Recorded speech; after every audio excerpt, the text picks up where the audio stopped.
Depicted here are 8 individuals, each with a special connection to this boat here, Argonaut II. And today we're going to relive the history with them as we dive deep into the archives and surface some of the special stories that are keeping this 103-year-old vessel alive.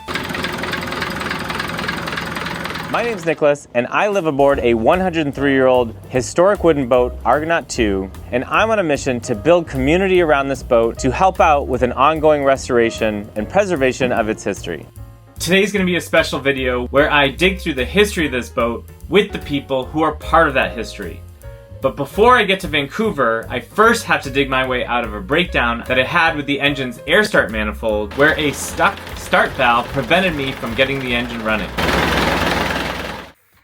You can see here that the flywheel is kicking back in the wrong direction when an open start valve is pushing air against the piston at the wrong time. So how the air start manifold works is that there's a start lever and a start valve that allows air to come down from the pressure vessel over to the start manifold, which connects up to the cylinders with these 3 start valves. When I start the engine, I pull up on this valve, which initiates the start sequence. What's supposed to happen is that as I pull up on the start lever, the start valves open up at the same time that combustion should happen in the cylinder. So that sticking valve is allowing air to go in at the wrong time and will create compression when the piston's on its downstroke, preventing it from coming up and actually stalling the start process, requiring me to have to reset and try again once I clear up this valve. Notice here the flywheel pushing backwards because of that valve. And so today, we're going to remove this valve, clean it up, and put it back in the engine, so hopefully it'll start without any issue.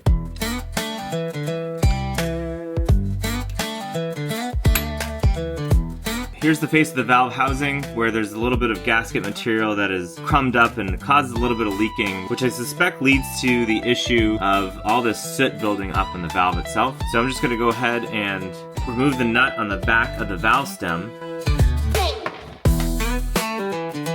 And the valve should just pop right out by pushing in the back of the stem. And you can see here how much soot is built up, and that is gunking up in the valve housing and causing the valve to stick in the open position. And I'll do the same thing inside the housing. Next, here's a little bit of lapping compound that I'm going to use to lap the valve into the valve seat.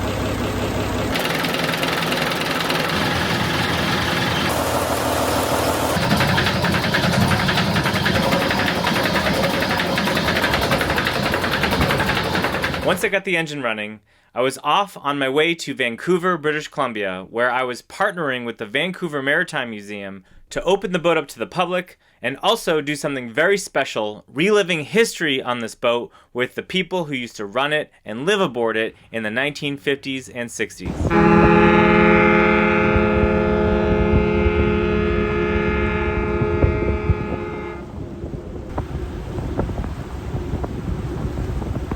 I am at the Vancouver Maritime Museum, and today is going to be a very special day for me because I am meeting up with a gentleman named Bob Burrows, who is the former minister of Argonaut back when it was the Thomas Crosby IV in 1960. I am about to jump on a bus to meet him at the United Church Archives, where all of his old sermons and ship logs and all kinds of photographs, etc. from Ocean Falls are documented. And so today we're going to do a deep dive of Argonaut's history back when it was a mission boat in the 1930s, 40s, 50s, and 60s. Let me first introduce you to Bob, who I met last year back in episode 13, where he came aboard to share his experience. My name is Bob Burrows. I'm a United Church minister who was studying for a year overseas in Scotland and got a telegram on the 4th of April, 1960, saying that the United Church Board of Home Missions wants to appoint you as captain of the Thomas Crosby IV, based at Ocean Falls. Stop. 50 ports of call, 11 logging camps, 7 lighthouses, 7 Indian villages, other fishing camps, and isolated families. And I wanted an immediate reply. So Joan and I went for a half-hour walk through the campus at the university and went to the post office and sent our reply and said, yes. 65 years ago. This is when we were at Menchions Shipyard. Yep. That's you? That's me. Oh, yeah. Very cool. Argonaut was originally built in Menchions Shipyard in Coal Harbour, Vancouver in 1922, first launched as a corporate yacht called the Greta M for the Powell River Paper and Pulp Company. The United Church bought the boat in 1937, converting it to a mission boat and naming it the Thomas Crosby IV, and they continued to use Menchions as the shipyard to maintain the boat, all the way to when Bob joined the boat as minister in 1960. And that's the house we lived in Ocean Falls, and it's still there. It's a log, paddleboat log home. But see, October 2nd, this is today. Today actually marked the 65th anniversary when Bob and his wife Joan took off from Vancouver aboard Thomas Crosby IV out to Ocean Falls. On our way up, and this is Phil. Yeah, look at that. When he was 19. There's 20. See, this is him here. This older man was the engineer on the Homespun, which was one of the earlier mission boats in 1903. And this guy was the engineer on that boat, and he came to visit us one day. And he was about 75 or 80. We thought he was old. And this is Jack Goss, the guy that took 6 weeks off his job to train me. He had been the engineer on the boat, and he subsequently became the captain of the Thomas Crosby V. This is him here. And then Danny Walkus was the native person that we hired. Instead of a deckhand, we had a guy that had had his own fish boat for 7 years. And these are all people from the Ocean Falls community. And this is the Hartley Bay community, which was very special for us. And they had their own band. That's me playing the trumpet. And then this was the 70th wedding anniversary of the chief and his wife. He was the hereditary chief of the Hartley Bay people. And they were married by Thomas Crosby. He was the minister. Was the minister that conducted their wedding in 1891. We were there. 200 visitors came to the village. That's the chief's family at the time of the celebration. And that was my first wedding. They already had 2 children, and at the wedding reception that day, she was packing one in each arm. I mean, all those memories started to come back.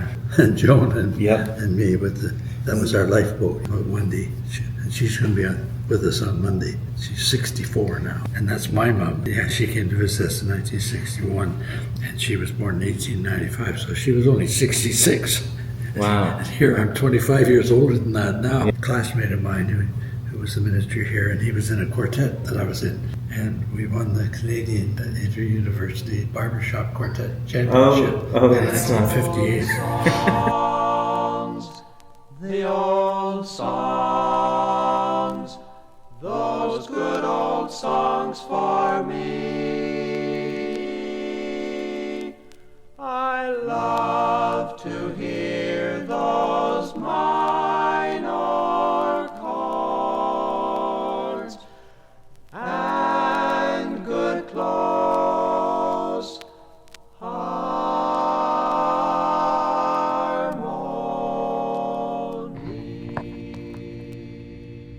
In 1912, the first Thomas Crosby was launched. 15,000 miles a year. And these were the places that we visited, 48 ports of call. And this was just excerpts about the Milne family who were on the lighthouse at Ivory, and then he eventually became our engineer. And this Paul Bresco was a well-known journalist in Vancouver. Still? This is about our town is going to die. And these were other pictures. Every building in the town is to be torn down when the Crown Celluloid Mill closes on March 31st.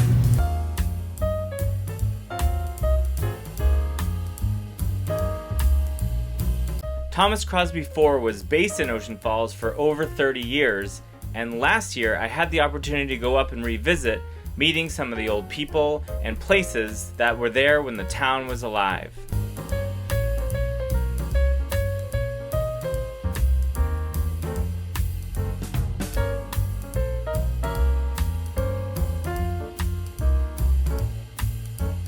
Next in our journey through the archives, we dug through some of Bob's old logbooks from when he was captain from 1960 to 1962.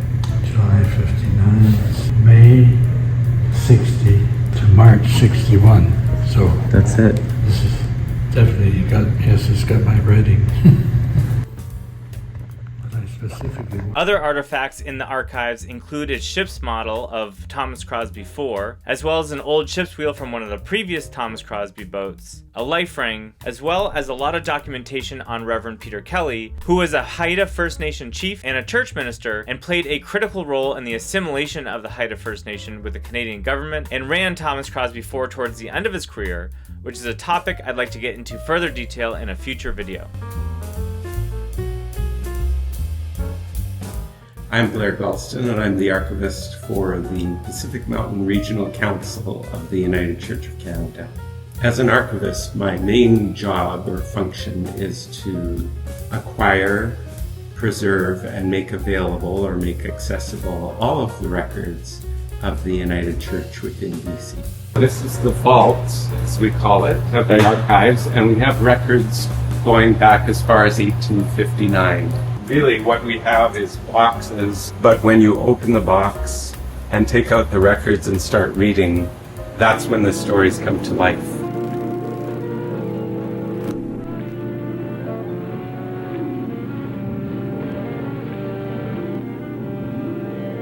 One thing that I got a kick out of was some of the letters back and forth to Menchions Shipyard and also Gardner diesel engine, highlighting some of the repair work and improvements that were done on the boat over the years. Interestingly, they had some of the same trouble that I had with the start valves getting stuck, like I highlighted earlier in this video, as well as an issue with the power takeoff clutch that I showcased in a previous video, and I'd like to read you a letter dated November 20, 1962. For the sake of time, I'm going to try to paraphrase. The letter introduces praise for a new shaft bearing repair that has the engine running as smooth as it ever has, but states, a couple of minor things are plaguing us. The adjustment of the power takeoff clutch to the anchor gear is very tricky. We've had some difficulty getting it tight enough to raise the anchor without making it impossible to disengage without stopping the engine and using a hammer to punch on it. Now I actually had the opposite problem where I couldn't close that power takeoff clutch and it got stuck with the anchor down earlier last year. After the visit to the archives and later that night, Bob's wife Joan joined us aboard Argonaut, where I hosted them for dinner and I listened to them talk about their memories aboard the boat. You can say, you too can learn to cook. Oh, this is marvelous. No, it's not embarrassing, is it?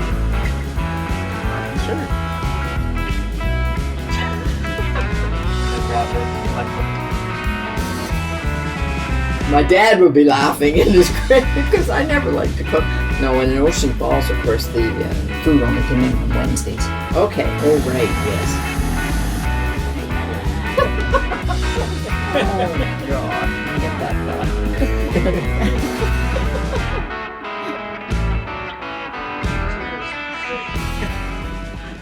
Oh yeah, that was one of the pictures I took of the boat. This was the manse. So that's quite a famous picture. That was the first wedding. Oh my gosh. That's the wedding that I played. I was playing the little squeezy piano that was on the boat. So that is in the Victoria Maritime Museum. Is it? Clem 2, casting off from Boswell. Casting off from Boswell.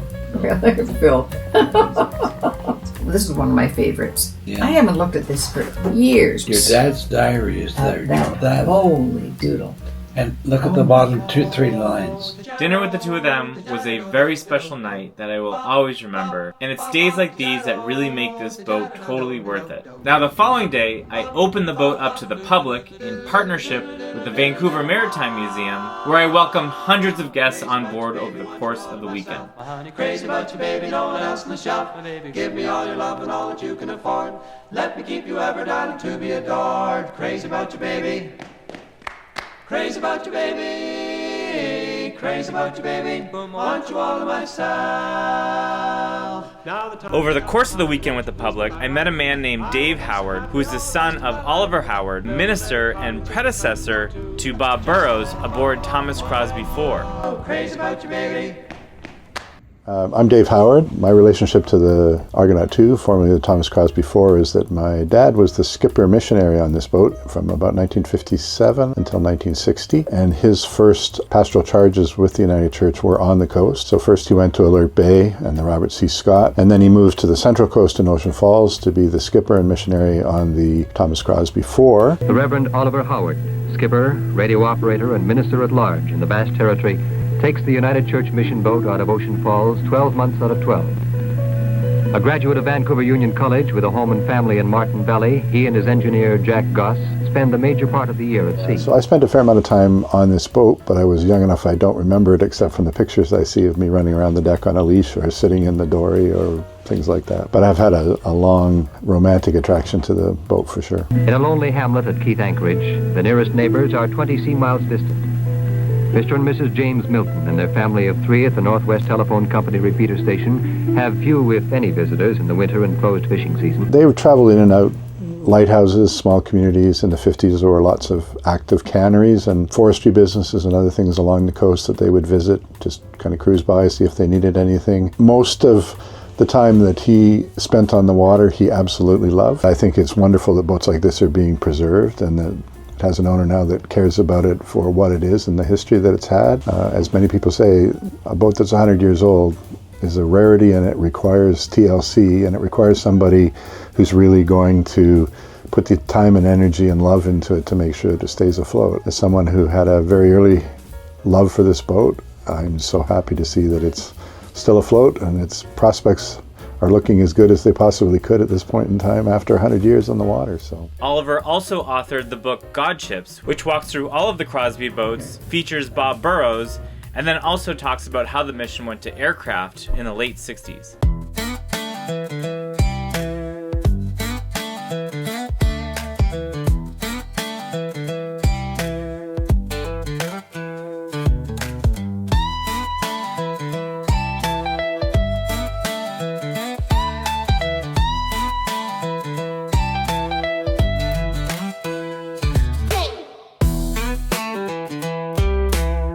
That Monday, I enjoyed another special day where I had 4 different couples spanning multiple generations aboard for a cruise up to Halkett Bay on Gambier Island, where there's a Christian camp that Bob used to oversee, and it was a special reunion and an opportunity to relive the history of this boat.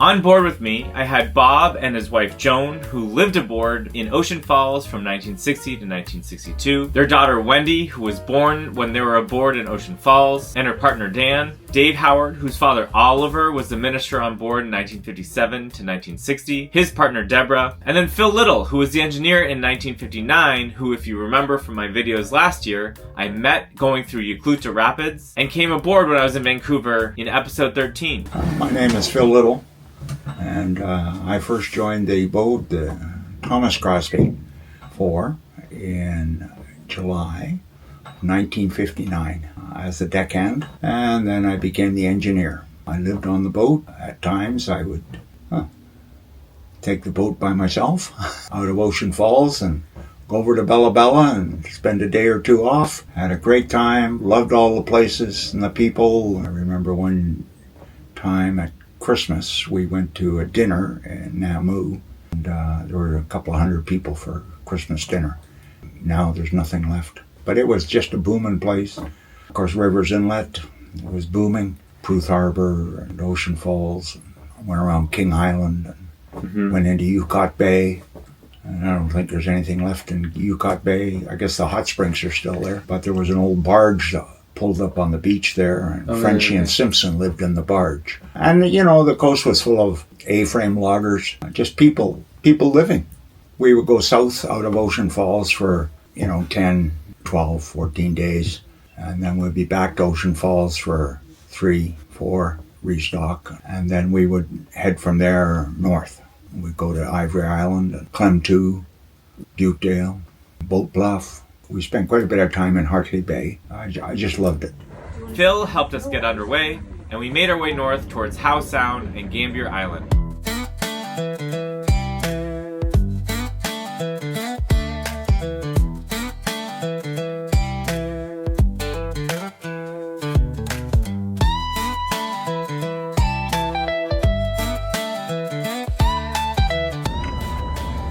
It was a beautiful day for a cruise, but for me what was special was listening to everybody share stories back and forth about their time on the boat, and enjoyed watching Bob and Phil take turns at the wheel. To that island there? Little island? See it? Which island? Little one out there. Low one. A rock. No, that's Golden Island, isn't it? Oh, you're talking about the little islands here. The little one. Yeah, with the beacon on it. Yeah. Your finger was crooked. Rain or shine, all the time. Gosh, I'm feeling mighty fine, fine. Life is bright, all is right, with the girl that I call mine. We took a group photo in front of the summer camp and then went around the corner to drop the anchor and have lunch in Halkett Bay. Cheers, you guys. Cheers.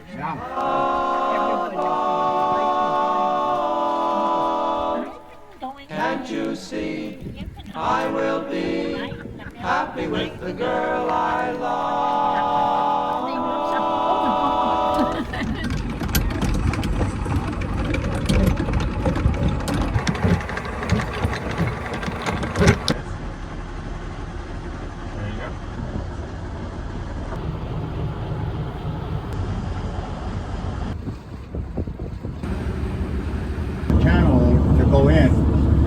The cruise was a highlight of my experience in Vancouver, and I hope you can see why. And then closing out my week, I got an opportunity to go food shopping on nearby Granville Island. And then would like to take an opportunity to call out a really cool program that also at the Heritage Harbour at the Vancouver Maritime Museum, the Oarlock and Sail Club. I'm Rob O'Day, president of the Oarlock and Sail Wooden Boat Club.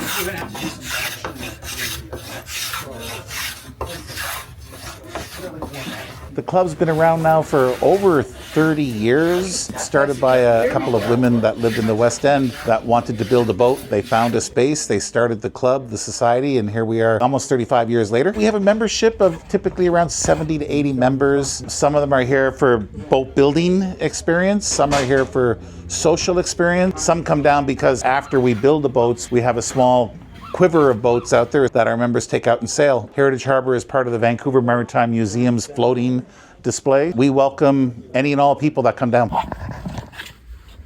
This video was really fun to put together, and this weekend in Vancouver was very special to me, and I think also very special to all those who came aboard and got to relive the history of this boat. As many of you know, I'm going into this winter with a very formidable project to conduct a major restoration effort in rebuilding the port side of this boat, and in the next video, I'm going to reveal who's going to be doing the work with me and go over the plan of what I think I can do and then what the boat needs as I continue to raise money for this project. Many of you know that I'm making these videos and putting it out there with the world because I love to share this boat with as many people as I can. And then I'm also running a little bit of an experiment to see if a community can help preserve the history of this boat. So if you'd like to support these videos, consider joining my Patreon. For those who support me, thank you so much. I'm having a lot of fun with this effort, and I look forward to next week and going over the plan for the haul out.